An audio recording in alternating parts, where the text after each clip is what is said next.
Hello, welcome to Oud for Guitarists. I'm Navid. We're going to do a quick tutorial here on how to change oud strings. So what I've got here is my oud, and I've unstringed I've loosened some of the strings on here. Usually what I do is I replace string by string, each string one by one, but today, just for the visual purposes, so it's more clear, I've loosened some of the strings so that you can see more clearly how things are done. So first I'm going to take this old string off, the first one here. It's already been pre-loosened. So we got that out of here. So the first thing you got to do is create a loop. So first you take one end of the string and put it through the hole on the bridge, like so.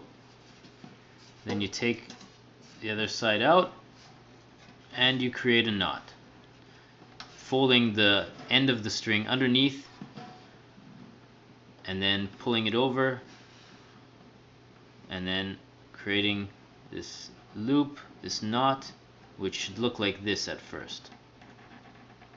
Just a basic knot.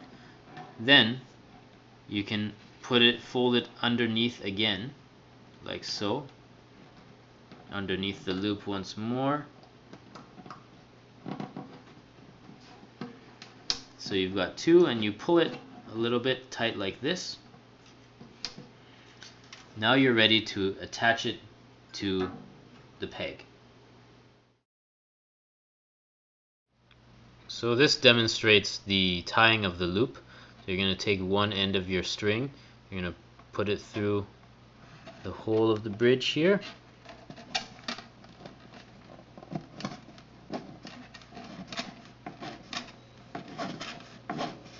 Like so. Then you take it and loop it around. The end loops underneath the part that you poked in there, and you bring it around and fold the top underneath here like so, and pull.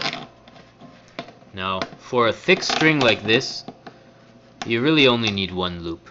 That'll do it.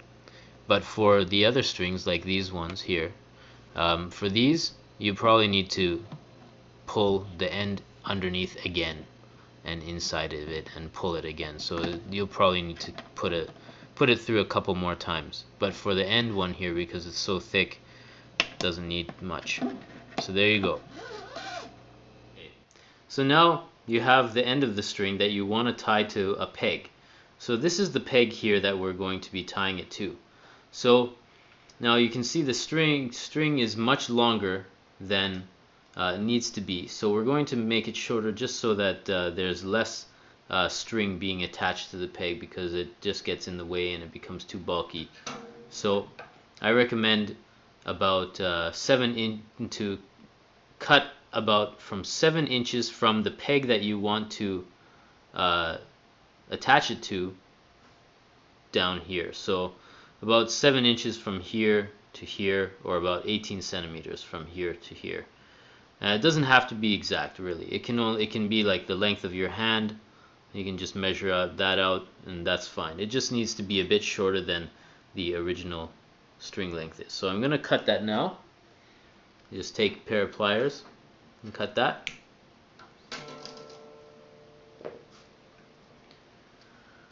Now what we're going to do is we're going to attach it to the peg.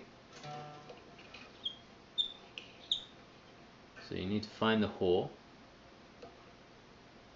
and you just slip it through the hole there, and you're going to be turning it to the left. I'm going to make it nice and snug.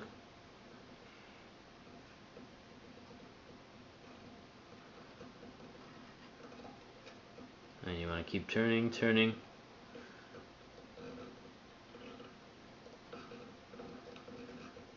A bit more, until you've got nice and tight, a little tight. Then you can put it into the rest of the holes there. You can push in the peg a bit, make sure that the string is lined up to where it's supposed to go, and then you can continue tightening it.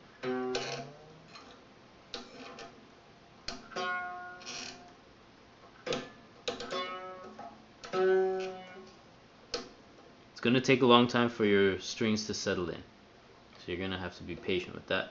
But that's basically how you change an oud string.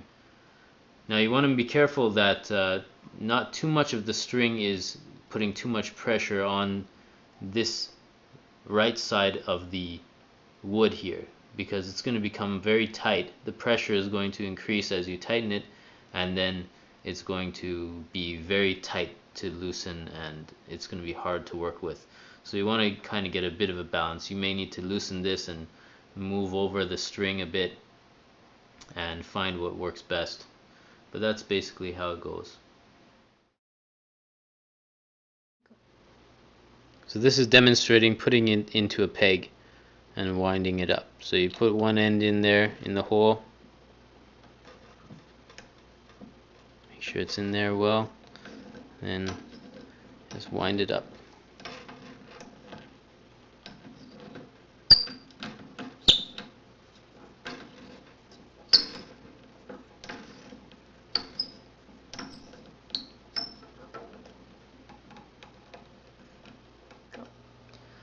Now I'm going to show you one way that you can increase or decrease the action of your oud just by fiddling with the knot here. Now the action is the distance between the string and the fingerboard.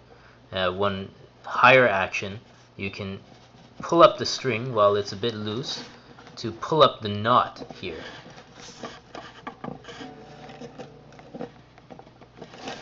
Making it a bit higher off the fingerboard and then tightening it. That way the knot is a little higher. Now if you push down the string while it's still a bit loose and then you tighten it, then you can bring the string more parallel with the hole, making the action lower. Now when the action is a bit lower, that creates a bit more of a buzzier sound perhaps, but when the action is a bit higher, it creates a bit more of a clean sound. Depending on your oud and your taste, you can change it to whichever way you like.